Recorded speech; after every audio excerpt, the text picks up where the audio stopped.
And so Marga's gosh. You can continue. Bye, Felicia.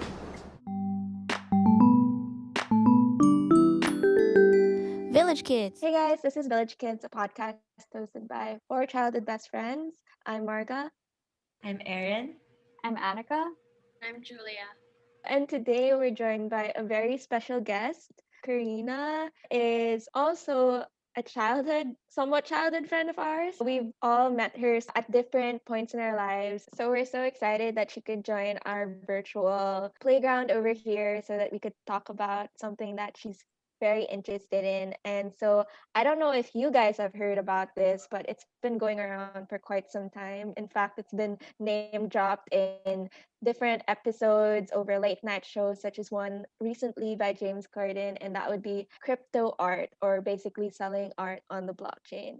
So, before we get to that topic, I think it would be really great to get to know the person who we have on our podcast today. So maybe Karina can share a bit of like fun facts about herself. Oh, hi, I'm Karina. I'm from Davao, just like all of these people here. So for college, I went to Manila, I went to LaSalle, and I studied psychology. So far from crypto art. Yeah. Yeah, art is kind of far from crypto art, but it's more like a hobby, a form of expression, right? Like anyone can do art. You don't really need to study it to do it.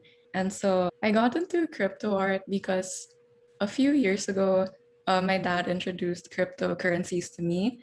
So I lived in the Philippines and he was here in San Francisco. And then we were like thinking, how can I get my allowance without having to go through a money remittance? And so he was thinking, like, I heard about Bitcoin, maybe we can use Bitcoin. But then he didn't do that because it was quite complicated back then. So it just like passed. And then Bitcoin became more popular, right? Like around 2016, 17.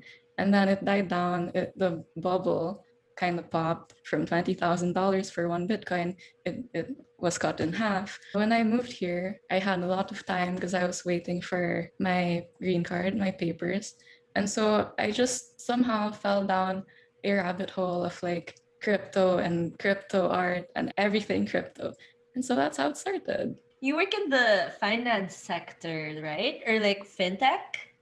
Not fintech. So I'm just doing all of these things on my own. It's just like independently me, yeah. Wow, galing. That's amazing. That is crazy. Like, how? You're so Well, brave. I don't really have a choice.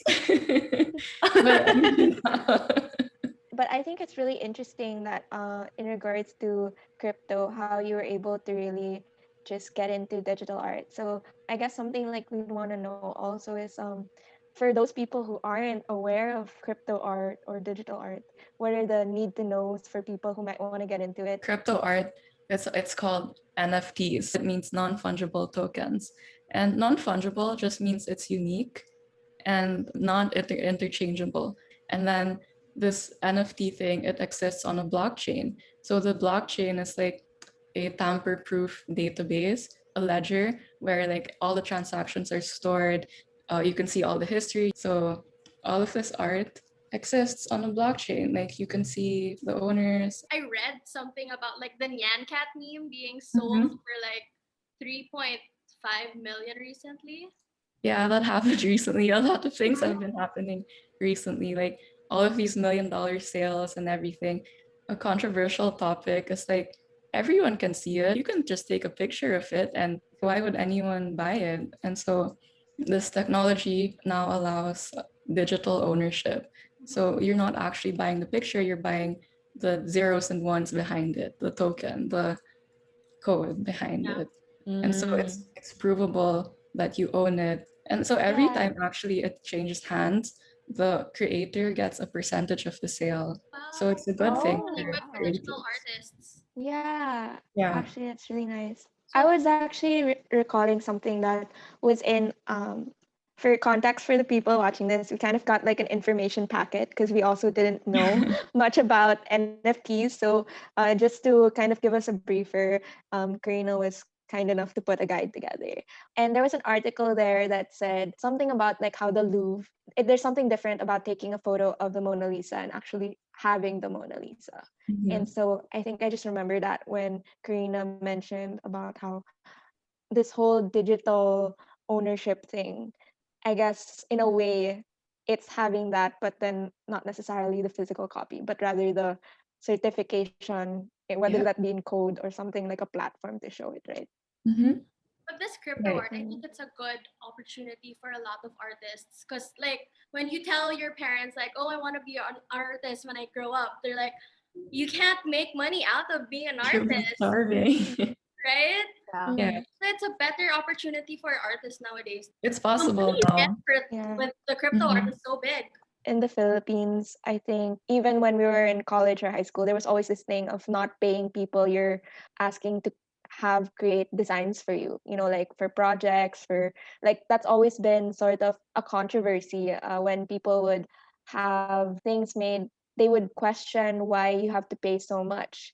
And it's because they're creating branding for you. I think also jumping off of what Julia and Kaki mentioned, it's a way for these artists to feel more empowered Yeah. about their creations. The idea that someone who sold an art piece for $40 and then later in a few years they'd sell it for 10 times the price, like how, but then the person selling it wasn't necessarily the artist. Yeah. That's just something You that's get the artist gets royalties now. So it's like it's digital art is having a moment where, because in the past, how can you make money as a digital artist? Freelance, you join a studio or you have your own studio.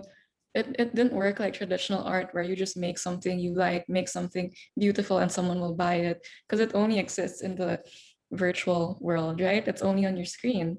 And so now, thanks to the blockchain and NFTs, you can actually sell your digital art. And there are marketplaces for these things, and there are people who want to buy. Wow. And I think like as an artist, as you progress in your career and make more art and become more known, then all your past works will become more valuable too, right? So is it correct in saying that crypto art, it's like marrying digital art, but like with, where was I going with this?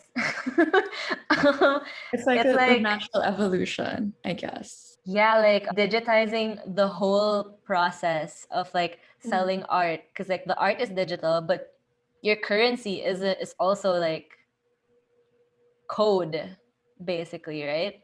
Mhm. Okay. Yeah. So I understand it better now. So I was like, Yeah. crypto art doesn't mean like you're Just putting it making art out of out Bitcoin of or something. no, you're using that to transact, like Okay. So it's like it's built it's on the just same using, technology. okay. Yeah. So it's just like as a currency, as like a marketplace for it. Hmm. Like a stock market, but for digital art. Yeah. And the thing is, it's like, it's not just digital art. There's virtual land, there's games, there's sports collectibles.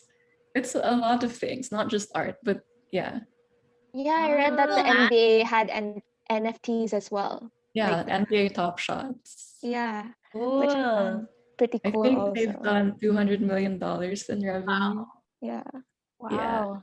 Okay, It's wait, how does that work, the digital land? so virtual Yeah. land, like it's just like and I'm not a gamer, so it's not very Oh, it's relevant for to me. gamers. Not really, but it's like, okay, you can go in this virtual land and buy land. Someone had spent like $1 million to buy virtual land.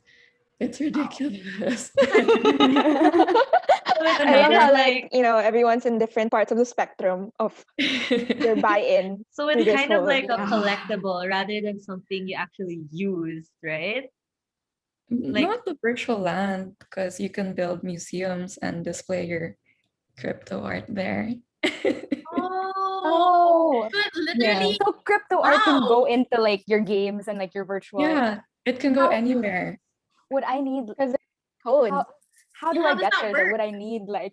I feel like it's so hard to wrap my head around. The multiverse part really interesting. Specifically, like it mentioned how you can run a virtual business on our my own property. That part was like really so Black Mirror-ish for I me. know. Yeah. This is so beyond my comprehension. I know. It's like it's hard to have questions because it's like a whole different like A rules of different thinking. world, right? Yeah, yeah.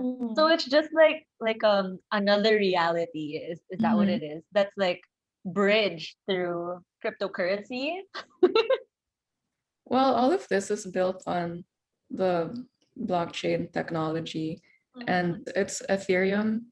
So you've heard about Bitcoin, right? But there are a lot of other currencies like Ethereum. So Ethereum is they're similar, but they have different goals. So Bitcoin is like a store of value, and Ethereum goes beyond that because you can build decentralized apps on it. So like the games and NFTs are built on Ethereum. And all of this, you kind of need Ethereum to transact So with. Ethereum is like the Bitcoin that you need to have. So like it's not just a currency, it's also like a virtual place. Is that what you're saying? Like Well, it's a marketplace as well, like a platform. yeah, kinda, where you can build anything on top of it. But since it's so early, like a lot of, I mean, we haven't explored its full potential yet. So crypto art or art on the blockchain, it's specifically within like this Ethereum For now, currency. yeah. Okay. It's yeah, but they can build it on other blockchains. It's just not developed yet. And Ethereum's the most popular one. Yes. And I read from your info packet that Mhm. it was started by this person from Toronto. Is that correct? Or did I misread that? Yeah, maybe? Dapper So it was Lab. their idea to create crypto art and then it Well, the exploded concept, from there. yeah, the concept started kind of from the people from Toronto. It started with CryptoPunks. Did you hear about that? Yeah. So he made what like a couple 10,000 thousand of Yeah. this like pixelized characters. he seemed himself like genuinely shocked that people cared enough Yeah. to Yeah. pay such high prices for it. Mhm. What are they? Oh, They're Um, like I'll pull it up. Pixelized yeah. characters. I'll pull it up. Each of them are unique and only 10,000 exist, so they're scarce. There's so much value because you can create digital scarcity, and so low supply drives the price high. So it's like it has its own economy as well. Yeah, Yeah. virtual What- economy. What I'm wondering though is who can create these NFTs? Here Like- it is there. That's what it is. That was like what, how many Oh. $1,000? So it's really like a collector's thing. Like you know how action figures, like these things are like physical things, right? And then these are things that people don't take out of boxes because like 10 years down the line they could sell it for 10 times the price. Yeah. So it works the same way, but like digital? Yeah, exactly. The same Ah, concept okay. of collectibles. But then since it's digital, you don't have to worry about, oh no, is this fake? Will this get destroyed? Like because it's a ledger, you could basically trace it back to its owner, right? Is that Yeah, you can okay? trace it back to its owner and you can see like who owns it now. And then every time it transfers, like it records everything. You can't delete anything basically. That's like the chain part of like blockchain, right? It's like literally like a chain of code that can't be replicated and can't be broken. Yeah, that's it. Oh, that's why it's called blockchain. So I'm wondering, like, can anyone then be a blockchain artist? Anyone And can create, mint like- an NFT. Yeah. Oh, Wow. So How? there are a lot you don't of have to be an platforms. artist. No, you right? don't have to be an artist. Like you can mint selfies. Someone minted selfies. You can mint a recipe. You can mint tweets. Like Jack Dorsey Wow. recently I minted. saw that. Yeah, right. $2 million for his tweet. Oh. Wow. Like it's crazy right now. I don't even get enough sleep anymore.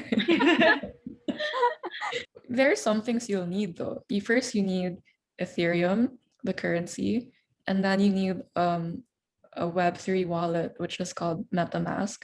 So this is like your passport to use all of these apps. So traditionally you need like a username and password, but for this new internet, you just have to use this wallet called Metamask. Or well, there are other wallets, but I use Metamask. How do you make a MetaMask? So you just have to download it at metamask.io, and then you install it in your browser. It's just like an extension.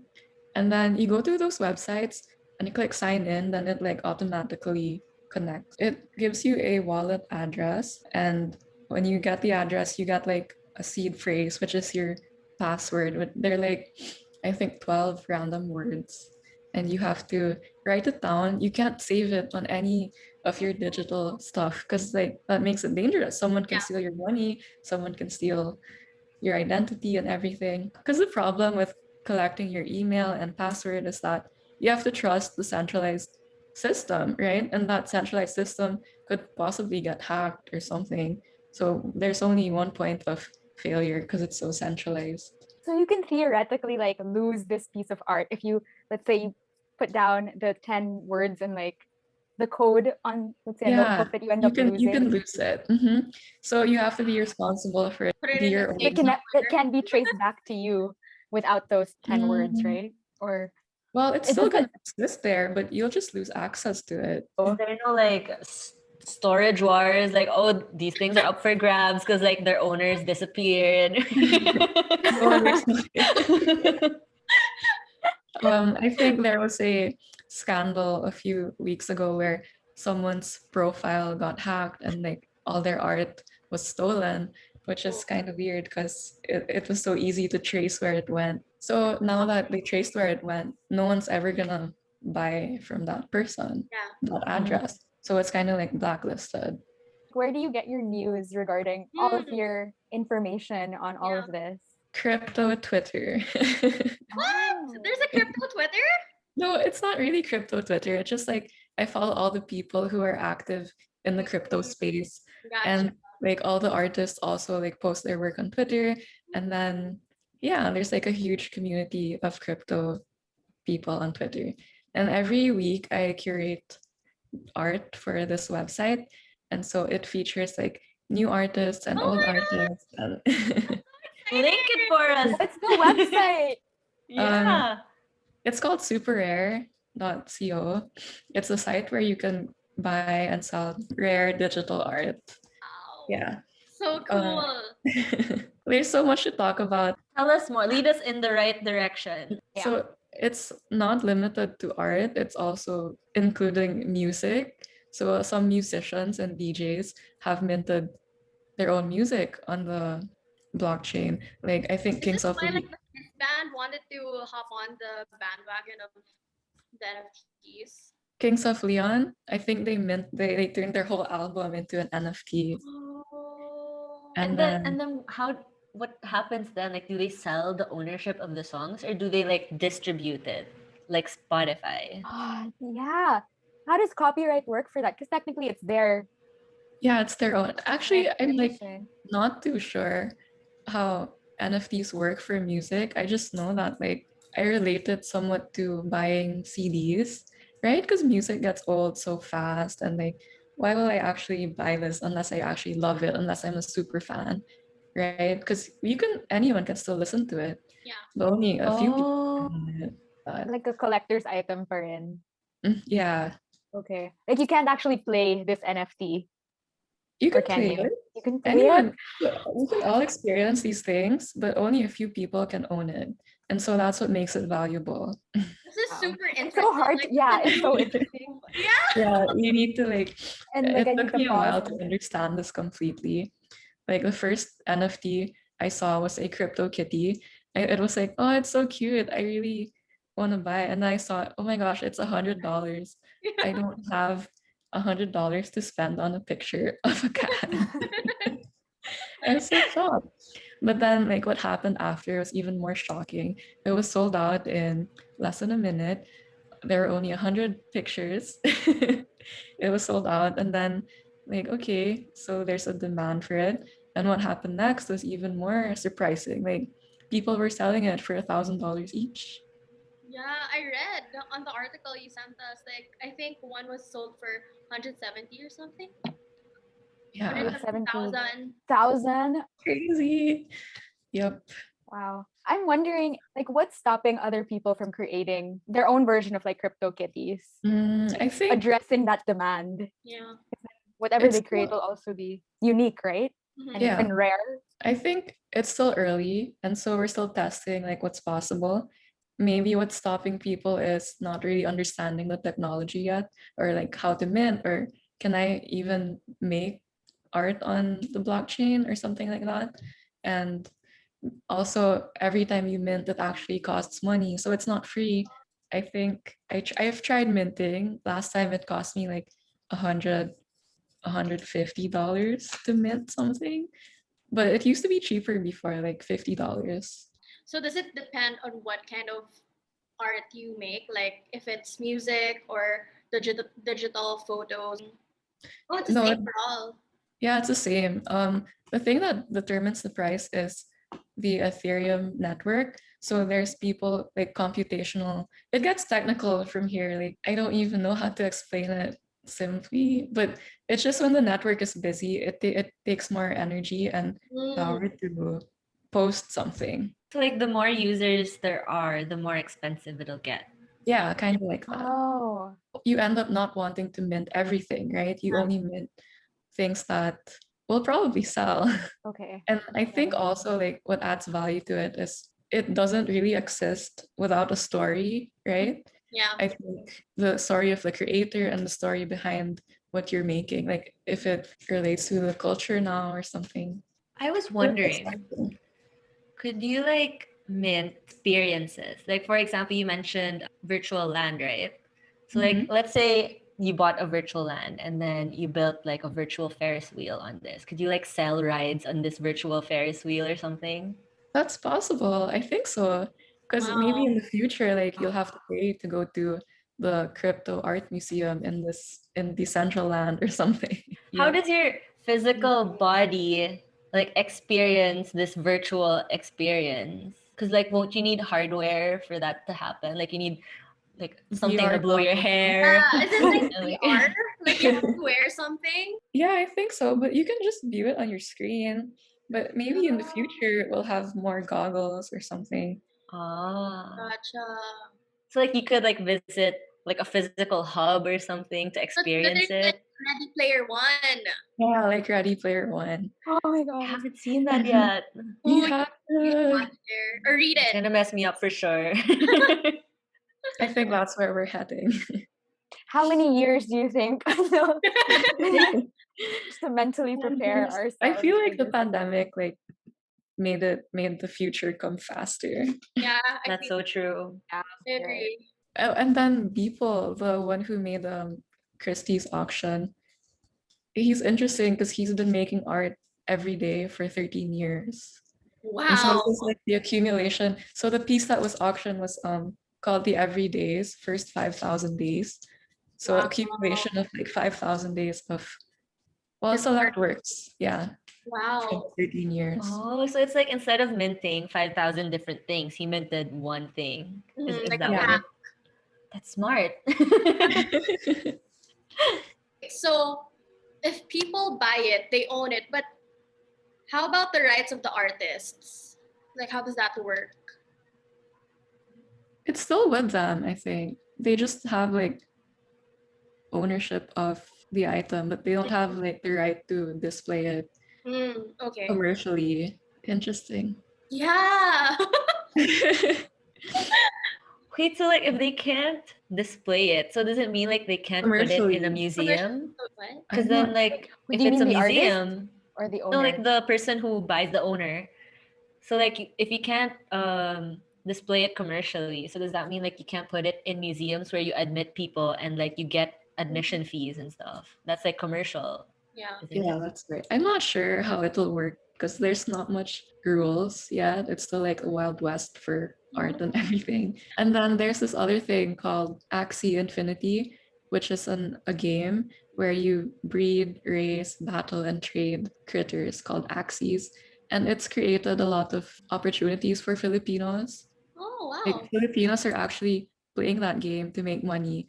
Some people have made like $200 a week, which is Oh. a lot, Yeah. right? You mentioned earlier that like the rules are kind of being written as things There you go. progress, yeah, as it goes. I'm wondering, is there any sort of regulation at present for NFTs or crypto art?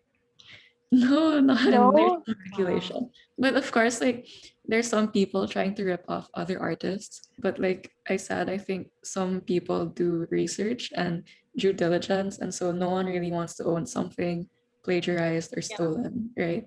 Because it won't be worth anything. But there's like no real regulation around it yet.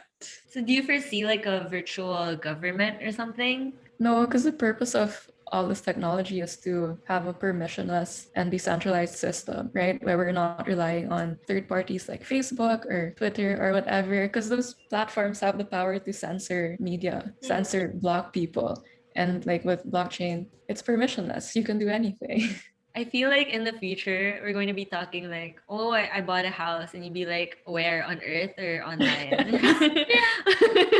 So is it like a bit clear to you guys? Oh, I have a question. Yeah. So you mentioned like music, right? Mhm. Is it like how does it actually work, or like how do the trades actually happen for art? For example, I bought like this crypto what was it, kitty? Mhm. For example, I bought a crypto kitty. Is it like, okay, I buy it and then he sends like an email with like the JPEG? How does it work? It goes directly to your wallet. And then how do you view it? Like it's its own platform or something?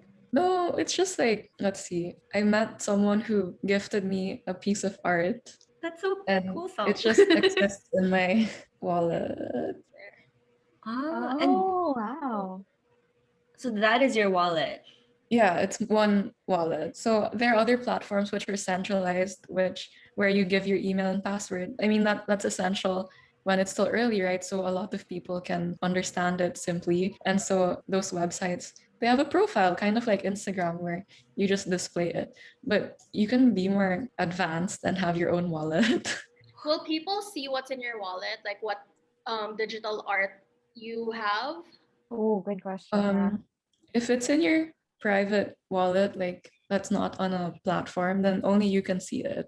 Got But it. if it's on a platform, then everyone who has a link can see it. I'll show you my public profile. So is this here. public profile what you told us, like an Instagram platform? Yeah, kind of like that. See, So that's your wallet. this is my, yeah, not really wallet, just a collection that's on the platform. Got Oh, it. okay. Yeah. Okay. Where do you go to buy crypto art? So Is there there are one lots. system? It's not just one system, but there's this website that's like the eBay of crypto stuff. It's called OpenSea. You can buy art, you can buy collectibles, you can buy anything. But there's other platforms which are curated where they select the artists. They have these things called drops where it's available for a limited time. I And- never thought it would blow up, actually. But you're like you were invested in it even before. Last year, I came across it. I was thinking I should probably try to see if it works. Like I hope it's not a scam or anything. So I bought something for $40 and then I didn't sell it. I didn't touch it. I just like left it there. And now the last price it was sold for was $2,500. Wow, Karina. Wow! Oh my gosh! Goodbye. This is what it looks like. Oh my god. Whoa, is it 3D? I was gonna say. Yeah. That's so cool. Wow. Is it a chick in a rain jacket? Yeah. That's so cute. So cute. It is. And the first like highest sale I ever saw was called Picasso's Bull. So it was selling for $200, and then today it was sold for $55,500. Wow. It's so fast how it progressed. Yeah, it's kind of irrational at this point. Do you feel like it's a bubble? Like it could be a bubble? It feels like a bubble. I think the technology is here to stay, but the prices, I don't know if they're here to stay. Yeah. Yeah, I feel like that's what's so scary about it. Like when will the prices start crashing? right. Yeah, because what is it based on? Like if like compared to like stocks, you Yeah. can look to like what is that business doing right now and all of Industry that to information. market. Yeah, but then how do you value Art. art? Yeah. I think like the story behind the creator, the story behind the work, and the scarcity of the item, because you can actually choose like, oh, I'm only going to sell one out of one. So that makes it super valuable because there's only one person who can own it. But then if you make it like 100 of 100, then it becomes a bit less valuable. So it really depends on the artist. Probably, or like the context of the art. Mm. Because some works are controversial, or if it's a bull, I noticed the bull artworks sell for more. Why? Just because we're consumers like it? bullish. Oh, 'Cause we're okay. bullish. If let's say there's a piece of art that you see that someone else owns, how do you reach out to them, or do you just, is it like, Bidding. how does that work? you wanna Is it own it? bidding? Yeah, you can bid. You can bid actually. If someone else owns it, you can bid auction style. Yeah. But sometimes like they can actually like set a price and it's just whoever You can wants to pay so for that first. That's right. It's literally like eBay. It is, but art and only on your screen. Yeah. So interesting. I just want to say thank you to Karina for just coming into this podcast and just really taking the time to go through NFTs. Obviously, her enthusiasm for virtual digital art. And honestly, it's such a whole overwhelming world. I think, judging from our reactions, we all feel that same way. And it's just really great to be able to learn about it in such a safe space. So thanks so much, Karina. You've put up so much time and effort to learn these things, and thank you for kind of concisely putting it together for us Hi. for the last how many minutes. I think we've definitely learned a lot, and we hope our listeners will also enjoy this podcast. We're getting to know more about NFTs, and hopefully they'll be able to also generate some sort of enthusiasm or appreciation for this whole endeavor, just the future and what this will look like. So yeah, we really enjoyed your presence. This is our first time being able to invite someone on our podcast, but it definitely won't be the last, and maybe not even the last to see Karina. So don't forget to like and subscribe and hit the bell icon because we definitely have more content coming for you. All right, bye.